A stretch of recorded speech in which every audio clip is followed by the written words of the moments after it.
Minutes past the hour, 22 till the next one. Please welcome to the House Homeland program from New York City, Congressman Peter King. Good morning, Congressman King. Don, how are you? Congratulations for sticking it to Janet Napolitano yesterday when he played that on his briefing a few minutes ago. Oh, that was the question about using the word terrorism? Yeah. Yeah, it was 2 years ago when she came in. She didn't use it at all in the statement, and I asked her about it at the time, and she said she intentionally did not use it. Instead, she used a term like man-made disaster and that type thing. And part of it was, I think, when the Obama people came in 2 years ago, I think they really thought that once George Bush and Dick Cheney were gone, the terrorism was going to go away, that it really was not the issue that most of us thought it was. And now, 2 years later, she used the word 62 times in her testimony yesterday and said that the situation is as serious as it's ever been since 9/11. So anyway, she's doing the right thing, and we should all love each other. What? I know what she said, but what do you think Why do you think that's changed? No, actually, in all seriousness, I think there has been a real change in awareness by this administration. I mean, the first thing the president did when he came to office, signed an executive order to close Guantanamo. Guantanamo is still open. It's going to stay open. They're not going ahead with the civilian trials here in the United States. They are aggressively launching undercover operations into different Muslim communities in this country, despite the fact that they talk about the importance of civil rights and human rights and how Bush and Cheney were going after everyone. No, they realize how serious this issue is, and they realize that this is a worldwide threat, and it's here in the United States, it's overseas.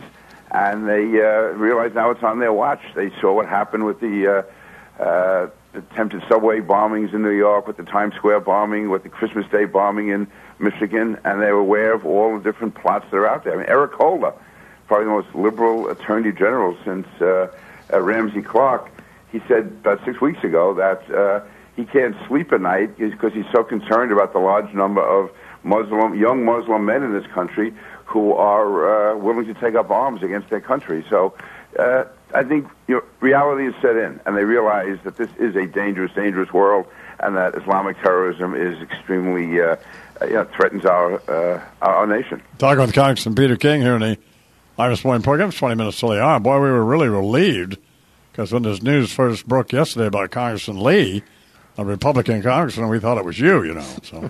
Well, I guess when they said, a young, good-looking guy and women are after him, people probably thought it was me. But no, I'm one of those guys like Bernie. We just sit around places like Long Beach and have a beer every now and then. That's the extent of our problems. But listen, what happened with Chris Lee, to me, the resignation speaks for itself. You wonder what goes through a guy's head that he would actually put his face out there on Craigslist. And to me, it speaks for itself. I'll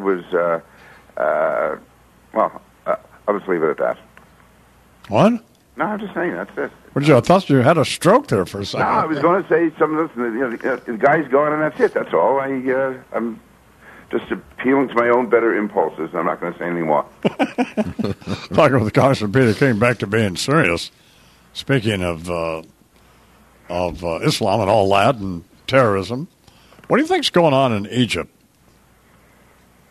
Well, one of the problems is that, for whatever reason, our intelligence agencies don't fully know what's going on in Egypt. I mean, it's hard to believe that, there are people in the State Department. Their only job is to follow what's happening in Egypt, and to have no idea, right up until the moment it happens, that 1 million people are going to be out in the street.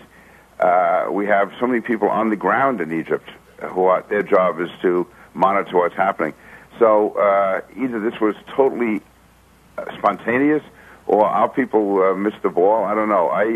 Today, actually, I'm on the Intelligence Committee, and I'll be at a meeting today where we're going to get briefed on this to find out what was leading up to what's happening. Obviously, Mubarak has been there too long, but we have to be careful not just to push him out the door. This guy was a strong ally for 30 years, and it's going to send a signal. If we pull the rug too fast on him, this could spread to Jordan. It could spread to Morocco even. It could go to Syria without us knowing what the consequences there would be. But we have to, I believe, have a smooth transition, try to get one. If it comes down to, right now, probably the two most powerful organizations in Egypt would be the army, and the Muslim Brotherhood. Now, the Muslim Brotherhood, I don't think was behind these demonstrations, but they're moving in very quickly, and they are probably the best organized political operation in the country, and I think they're very hostile to the U.S. The Army, we have a very close and good working relationship with the Egyptian Army, so I think it's important that we try to use them as a moderating force, and if we can work with them to hopefully come up with a leader who will not be anti-Israel, not be anti-U.S., because if they get someone in there who is hostile to Israel or just is going to rebuke the Israeli-Egyptian treaty, and that's a whole game changer in the Middle East if that happens. It's a tough position, though, that the administration is in because, I agree with you. You don't want to just throw Mubarak completely under the bus, but the prevailing sentiment in the country is anti-Mubarak, and somebody who these people rally around succeeds in replacing him, and we're seen as being too far in bed with Mubarak. It's just it's an impossible situation for us, I think. No, there's no doubt. We realize that Mubarak has to leave. There's no doubt. But if I was watching the King's speech here for a second. What's that? Nothing. Go ahead. Wait a minute. Now, here I'm trying to be a nice guy. I'm trying to bring my intelligence level down to yours so you'll understand it. I'm trying to do this. This is the kind of abuse I'm getting. No, you're not getting any abuse. You just stuttered, and I just did a King's speech joke that was not that funny. Well, that's a terrible thing to do. I'm sorry. I apologize. No, you're not. I don't accept it. But in any event, no, listen. Obviously, we can't stay with Mubarak, and it has to be done sooner rather than later. I'm just saying it has to be done in a way with a certain amount of diplomacy, with a certain amount of not giving the appearance like Gibbs did last week when he said it begins now or get him out right away, whatever expression he used. That's the wrong thing to do because other people are going to be looking at that. The Muslim Brotherhood types in Jordan are going to be looking at that. And also the King of Jordan is going to be looking at that. We go through each of these countries, and if they see that we're going to just move too quickly and abandon an ally, so it has to be done. We have to be able to walk and chew gum at the same time. And the Saudis are saying calm down. Well, anyway, back to Congressman Lee for a second. Yeah. We should have known it wasn't you. If it had been the congressman that taken his pants off, then... No, I'm just kidding. I tell you, some guys never grow up, No, let me ask you something. Yes. Are you a moron or what? Yes, I am. Okay, as long as that's just settled for the record, then we can go on to the rest of the conversation. Thank you, Congressman King. Okay, my pleasure. Peter King, 14.